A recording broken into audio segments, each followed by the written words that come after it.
어느덧 8월의 끝자락을 지나며 이제 가을이 천천히 우리에게 다가오고 있습니다. 바람이 점점 선선해지고요. 그동안 아주 푸르게 자라났던 나뭇잎들도 이제 그 푸른 빛을 이제 덜 하고 있습니다. 그러면 나무들은 서서히 이제 가을 준비를 합니다. 이러한 계절의 변화, 이런 변화는 단순히 자연현상이 아니라 우리 인생을 비추는 거울과도 같죠. 이런 모습 보면서 우리는 우리에게 이런 질문을 하게 됩니다. 과연 내 인생에도 열매가 있는가? 내 인생에도 열매가 있는가? 어떤 열매가 있는가? 아리스토텔레스의 이야기처럼 인간의 삶을 텔로스, 즉 목적을 향한 운동이다, 이렇게 설명했어요. 무언가 목적을 향해 우리의 삶이 진행되는데 그 목적이 뭘까요? 그것이 열매인 거죠. 우리 인생의 열매. 만일에 열매가 없다면, 열매가 없는 가을 얼마나 쓸쓸할까요? 마찬가지로 우리 인생도 열매가 없다면, 단순히 그냥 내가 삶을 살아온 어떤 흔적이 아니라 어떤 열매를 내가 맺었는가, 이것이 여러분 우리 삶의 가치와 수준을 결정하지 않을까요? 그래서 우리는 이 가을 문턱에서 다시 한번 이 중요한 질문을 우리는 스스로에게 물어야만 합니다. 나는 지금 어떤 열매를 맺고 있는가? 더 중요한 질문, 하나님께서 내 삶 속에서 찾으시는 열매는 과연 뭘까? 오늘 말씀은 이 질문에서 출발합니다. 그리고 우리는 이 질문을 답하기 위해서 먼저 해야 되는 질문이 하나 있어요. 그 질문은 뭐냐면, 우리가 맺어야 되는 질문, 우리가 맺어야 되는 열매, 하나님께서 나에게 찾으시는 열매는 과연 뭘까? 라는 거죠. 성경을 보면요, 이 열매라는 단어, 열매를 두 가지 측면에서 항상 보여주고 있습니다. 첫 번째가요, 인격의 열매입니다. 그래서 갈라디아서 5장 22절부터 23절에 보면 유명한 성령의 9가지 열매가 나오죠. 오직 성령의 열매는 사랑과 희락과 화평과 오래 참음과 자비와 양성과 충성과 온유와 절제니 이 같은 것을 금지할 법이 없느니라. 여기 보면 9가지 열매가 나오고 있죠. 여러분, 이 9가지 열매를 보면 우리 인격에 관하여 얘기해요. 우리의 성품인 거예요. 그런데 여러분, 여기에 나오는 이 성령의 열매는 복수로 나오지 않고요, 단수로 이렇게 나와요. 성령의 열매를 얘기하면서 9가지니까 성령의 열매들 이렇게 얘기해야 되는데 아니에요. 성령의 열매를 맺어라, 단수로 나오고 있어요. 이 단수로 나오는 이유, 그 목적이 뭘까요? 그것은 한 인격을 지향하고 있는 겁니다. 한 인격을 지향하고 있어요. 한 인격 속에 9가지의 특성이 들어있어요. 여러분, 그 한 인격, 그 인격이 누구의 인격일까요? 예수님인 거죠. 예수님의 인격을 보세요. 그 예수님의 인격 안에 사랑이 있었죠, 희락이 있었죠, 화평이 있었죠, 오래 참으시는 그 모습이 있었죠. 이런 것들을 완벽하게 갖춘 한 인격, 이 성령의 9가지 열매가 나타나는 한 인격, 그 인격이 바로 예수 그리스도이신 거예요. 그러니까 열매를 맺는다라고 하는 것은 내가 얼마나 예수님을 닮았는가라는 거예요. 이것이 오늘 우리가 맺어야 되는 열매가 아닐까요? 나는 얼마나 예수님을 닮아가고 있는가. 그냥 단순히 도덕적인 열매를 얘기하는 게 아니에요. 내가 나의 노력으로 내가 어떤 내 속에 어떤 걸 닦아서 그래서 도덕적인 열매를 맺어가자는 것 아니에요. 우리의 구원자 되시는 예수 그리스도를 얼마나 내가 닮아가는가, 그분의 인격이 나에게서 나타나는가. 첫 번째. 두 번째는요, 생명의 열매고 재생산의 열매예요. 여러분, 생명은 언제나 그 생명으로 끝나지 않고 다른 생명을 만들어내잖아요. 그래서 씨앗을 남깁니다. 여러분, 씨앗은 열매의 다른 모습이죠. 이름 모를 잡초도 그냥 사라지지 않아요. 더 큰 생명을 남겨놓고 그 또 다른 생명, 저 씨앗을 통해서 또 다른 생명들로 이어가는 거죠. 여러분, 우리가 만일에 예수 그리스도를 영접했어요. 그래서 우리 안에 새로운 생명, 영원한 생명이 우리 가운데 있어요. 그러면 이 생명이 우리에서 끝나도 되는 걸까요? 그냥 나에게만 주신, 나에게서 끝나라고 주신 생명일까요? 아니에요. 여러분, 생명은 나에게서만 끝나서는 안 되잖아요. 이 영원한 생명이 이어져야 되죠. 이어지는 건 어떤 걸까요? 누구에겐가 나의 이 생명을 나누어 주어야 되는 거죠. 내가 예수 믿고 구원받았다면, 그래서 내가 예수 그리스도의 제자가 되었다면, 하나님의 자녀가 되어서 하늘의 풍성한 은혜를 누리고 살고 있다면, 나에게 그 생명이 분명히 있다면, 여러분, 그 생명은 어떻게 해야 될까요? 나 혼자만 간직하고 있을 게 아니에요. 함께 나누어야 되는 거죠. 다른 사람과 나의 이 생명을 나누는 것 전도인 거예요. 그래서 오늘 우리는 이 열매를 생각하면 두 가지를 분명히 기억해야 돼요. 하나는 내가 살아오면서 나는 얼마나 예수 그리스도를 닮아왔는가 하는 것 하나. 두 번째는 나는 얼마나 예수 그리스도를 통해서 나에게 주신 생명을 다른 사람과 나누었는가, 즉 재생산의 열매인 거예요. 오늘 우리에게 열매가 있는가? 열매가 있는가? 이런 질문을 가지고 오늘 우리 누가복음 13장에 나오는 이 말씀을 우리가 한번 보겠어요. 이 누가복음 13장 오늘 읽었던 말씀, 열매 없는 무화과나무의 비유, 그렇게 얘기하죠. 먼저 6절 보세요. 6절 보면 이에 비유로 말씀하시되 한 사람이 포도원에 무화과나무를 심은 것이 있더니 와서 그 열매를 구하였으나 얻지 못한지라. 자, 오늘 본문을 잘 보세요. 무화과나무가 나오는데 이 무화과나무를 어디에 심었다고요? 포도원에 심었다고요. 포도원. 여러분, 이 포도원이라고 하는 것이 갖는 아주 중요한 의미가 있어요. 이스라엘 땅은 사막의 한 부분이에요. 그다지 좋은 땅이 아니라 척박한 땅이에요. 그래서 무엇을 심어도 잘 거둘 수 없는 척박한 땅인데, 그 가운데 이스라엘의 모든 땅 가운데 가장 기름지고 비옥한 땅, 그 땅이 포도밭이에요. 포도원이에요. 포도원. 가장 비옥한 땅. 그런데 그 포도원에 무화과 나무를 심었다. 특권이에요. 특권이에요. 가장 좋은 땅을 선택해서 거기에 포도도 심었지만 무화과 나무를 심었다. 이것은 비유라고 말씀드렸죠. 이 비유는 무엇에 대한 비유잖아요. 실체가 있어요. 무엇에 대한 비유일까요? 무화과 나무로 비유되고 있는 실체는 이스라엘이에요. 첫 번째로 이스라엘인 거예요. 이스라엘 백성들이 누리고 있었던 놀라운 특권, 다른 민족은 전혀 누리지 못했던 하나님이 주셨던 은혜가 있잖아요. 그 은혜가 뭐죠? 그들을 모든 민족 가운데 하나님이 택하셨어요. 물론 그 택함을 받게 된 원인은 은혜예요. 그들이 택함 받을 만해서, 그들이 모든 다른 백성들보다 다 거룩해서 하나님께서 그들을 선택한 것이 아니라 하나님의 은혜로, 하나님의 주권 가운데 하나님의 은혜로 그들을 선택하신 거예요. 그러면 선택을 받았으면 어떻게 될까요? 선택은 선택으로 끝나지 않아요. 선택에 대한 책임이 따라요. 지금 무화과 나무가 가장 좋은 땅에 심기였다고요. 그 이유는 뭘까요? 이유가 있겠죠. 마찬가지예요. 하나님께서 이스라엘 백성들에게 그와 같은 특별한 은혜를 베푸신 이유, 그리고 은혜 가운데 두신 이유는 하나님께서 그들을 통해서 무언가를 보기를 원하신 거예요. 이것은 이스라엘만의 문제일까요? 오늘 우리는 어떨까요? 베드로전서 2장 9절을 보세요. 같이 한번 읽어볼까요? 같이 읽습니다. 그러나 너희는 택하신 족속이요 왕 같은 제사장들이요 거룩한 나라요 그의 소유가 된 백성이니 이는 너희를 어두운 데서 불러내어 그의 기이한 빛에 들어가게 하신 이의 아름다운 덕을 선포하게 하려 하심이라.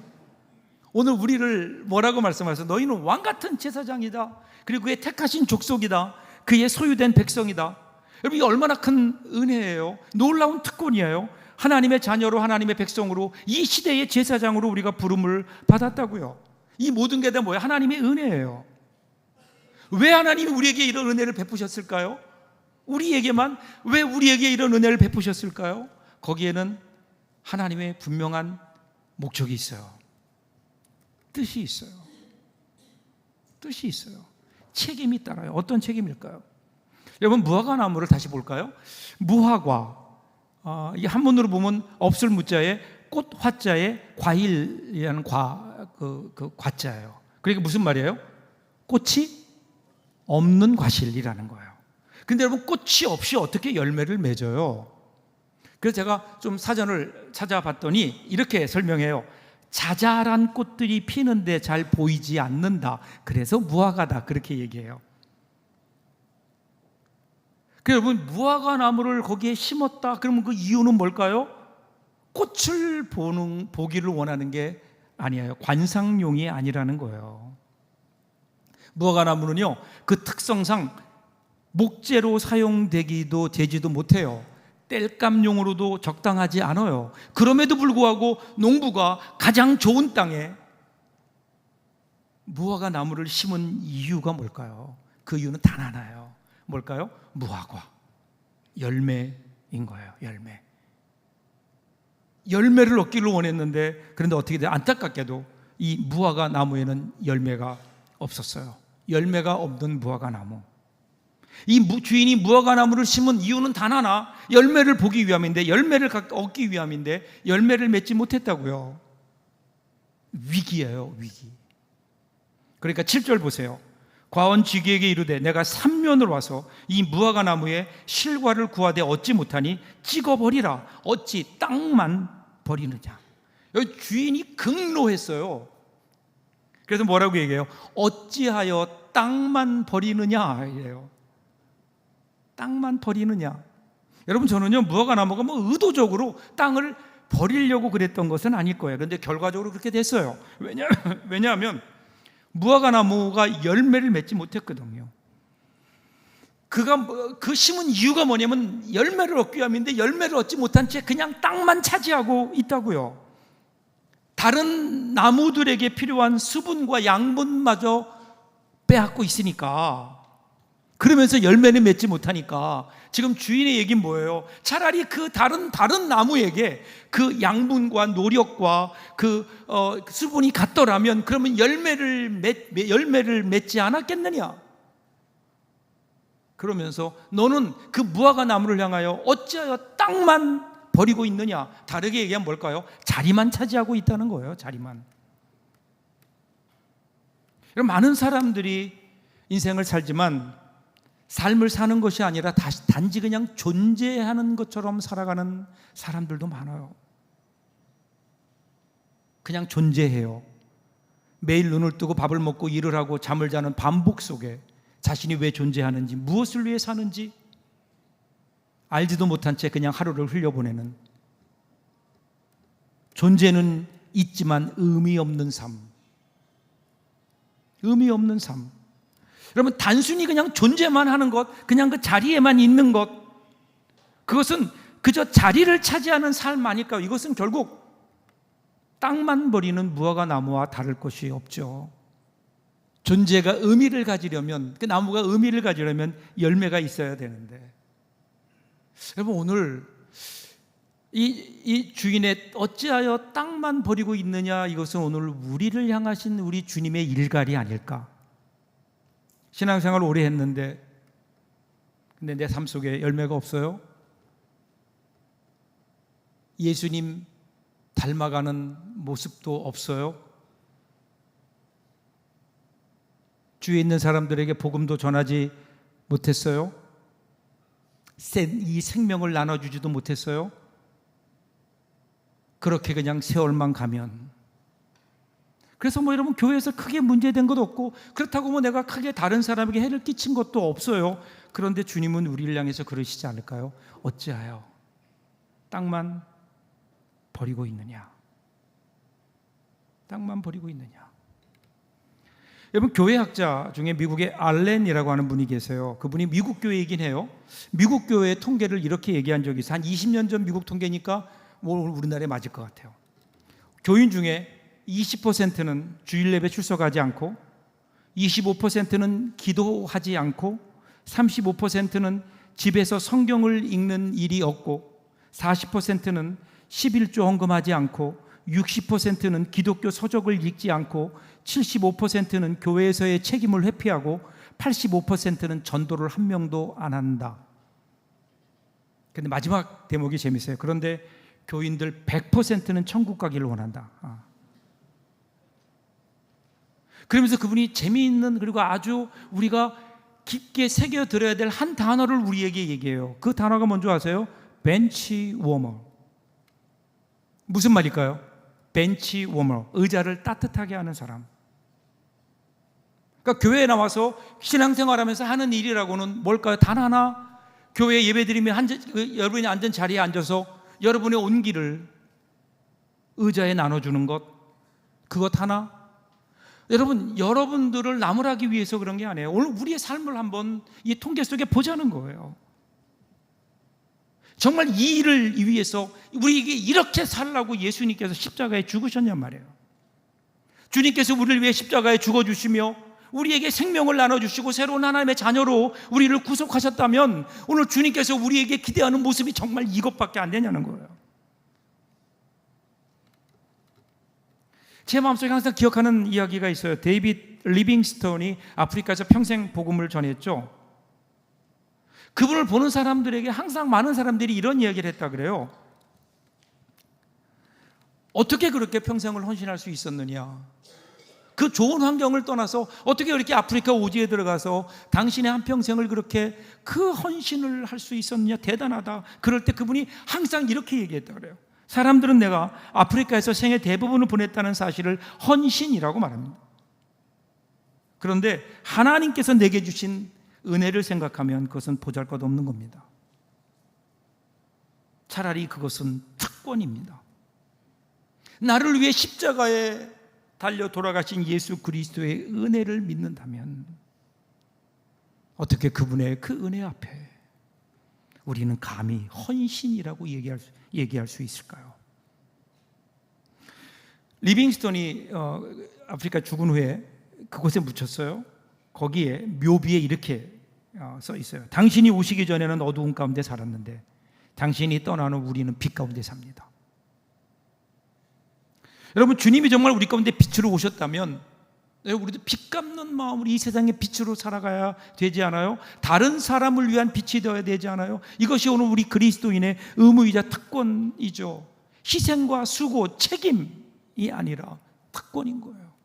우리에게 주신 하나님의 자녀들, 하나님의 백성에만 주신 특별한 특권. 오늘 우리는 근데 이 책임을, 이 특권을 책임으로 우리는 부담 가운데 이것을 안고 있는 것 아닐까요?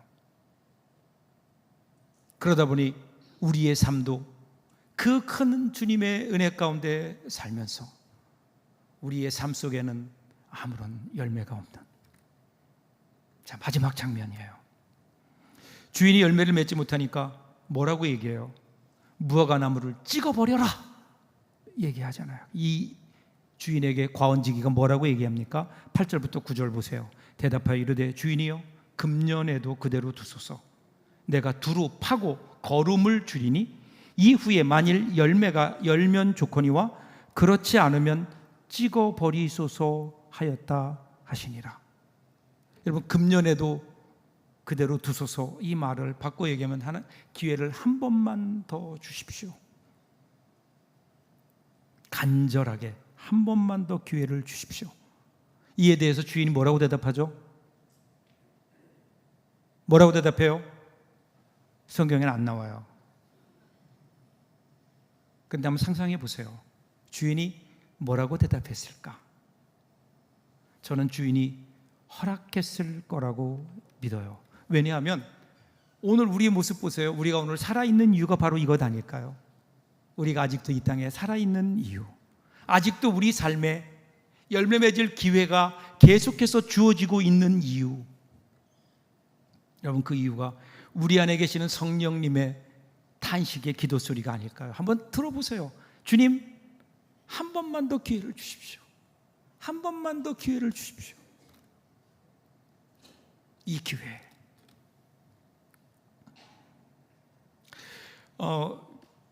모건 프리만이 출연한 그 에반 올마이티라는 영화가 있어요. 근데 여러분 나중에 한번 기회가 되면 영화를 꼭 보셨으면 좋겠어요. 아주 기독교적인 영화예요. 근데 그 영화에 나오는 유명한 대사가 있어요. 만일에 누가 인내를 달라고 기도하면 하나님은 그 사람에게 인내심을 줄까요? 아니면 인내를 발휘할 수 있는 기회를 줄까요? 만일에 용기를 달라고 하면 하나님은 그에게 용기를 주실까요? 아니면 용기를 발휘할 수 있는 기회를 주실까요? 가족이 좀 더 가까워지게 해달라고 기도하면 뿅 하고 아주 이상한 묘한 감정이 느껴져서 가족들을 사랑하게 하실까요? 아니면 가족들이 서로 사랑할 수 있는 기회를 주실까요? 여러분, 우리는 흔히 기도를 곧바로 어떤 능력이 우리에게 주어지는 것으로 생각을 해요. 그런데 하나님은 그렇게 응답하지 않으세요. 인내를 달라고 기도하면 곧장 마음이 평안해지는 것이 아니라 오히려 기다려야 되는 자리, 참아야 되는 상황, 쉽게 이해할 수 없는 사람을 우리 가운데 두셔서 우리로 하여금 어떻게 해요? 인내하게 만드시지 않을까요? 그 과정을 통해 우리는 인내라는 열매를 맺게 되고 그 인내는 다시 우리의 인격을 빚어가는, 이것이 하나님께서 우리 가운데 역사하시는 방법이 아닐까요? 그래서 우리는 사실 기도를 좀 바꿔야 돼요. 주님 인내를 주세요가 아니라 주님 인내를 배울 수 있는 기회를 주시고 그 순간을 놓치지 않게 하옵소서. 주님 인내라는 열매를 맺을 수 있도록 나에게 기회를 주시고 그 순간을 놓치지 않게 하옵소서. 그래서 인내는 기다림 속에 피어나는 꽃이고 결국 열매로 이어져서 그 열매가 우리의 삶을 성숙하게 만든다고요. 우리의 삶을 풍요롭게 만든다고요. 여러분, 열매는요 하늘에서 뚝 떨어지는 거 아니잖아요. 우리의 삶의 훈련과 경험 속에서 맺어야 되는, 길러지는 성품이에요. 여러분, 아직도 우리에겐 기회가 있어요. 특별히 이 가을을 우리들이 준비하면서 하나님이 주신 이 기회를 놓치지 마세요. 예수님을 더 닮기 위해,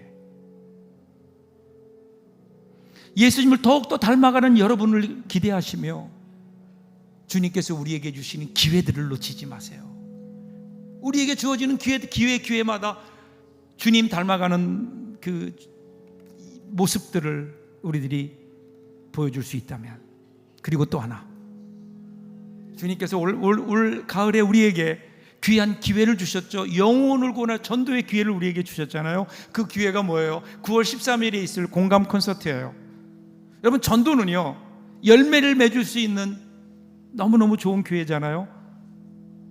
사도 바울이 고린도전서에서 이렇게 얘기해요. 나는 심었고 아볼로는 물을 주었으되 오직 자라게 하시는 이는 하나님이시라. 여러분, 우리가 수고했기 때문에 우리의 수고로 열매가 맺혀지는 게 아니에요. 우리는 그냥 씨를 뿌릴 뿐이에요. 눈물로 씨를 뿌릴 뿐이에요. 그러면 그 다음에 자라나게 하시고 열매를 맺는 것은 하나님께서 우리 가운데 열매를 맺어 가시는 거예요. 우리가 전하는 작은 말 한마디, 우리의 미소 하나, 그리고 친절한 행동 하나가 마치 땅에 떨어진 씨앗처럼 그들의 삶 속에 떨어져서, 그러면 하나님께서 싹이 나게 하시고 자라나게 하시고 열매를 맺게 하시는 분은 하나님께서 하시는 거라고요. 그러게 여러분, 이 열매는, 전도의 열매는 우리 능력이 아니에요. 하나님의 은혜로 맺어지는 거예요. 그러기에 우리는 뭐 해야 되는 거예요? 우리에게 주어진 기회는 뭐예요? 우리에게 전할 수 있는 기회가 우리에게 주셨잖아요. 그래서 우리는 꾸준히 씨를 뿌리는 거예요. 열매가 보이지 않을 수 있어요. 그러나 농부가 가을을 기다리듯 인내로 기다리며 씨를 뿌릴 때, 그때 풍요로운 가을의 열매가 있어요. 사랑하는 여러분, 이 기회 놓치지 마십시오.